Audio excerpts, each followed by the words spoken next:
Here's how you can change the wearing direction or the orientation of your Amazfit smartwatch. So with the latest update, if you want to wear your watch on the left hand, you'll go buttons on the left there, or if you're a right-hander, you would switch this. So I'll show you how to get there, and let's get started. Starting from the clock face, you'll press down on the crown button here to take you into all of these options or tiles. Then I want you to go to where the settings is. You're looking for this toggle here. As you enter here, you'll go down until you see preferences, this one right here.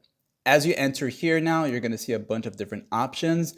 Go down until you see the direction one, the one that says wearing direction. So basically, if you're currently having this set on your left hand, you want to set it to button on right because that's where the buttons are going to be. And of course, if you wear it the other way around, you can have it set on the left. So if you're going to have your watch worn on this side where the crown is facing this way, then you want to switch it to this part here. And of course, you can come back and change these at any given time, like and sub.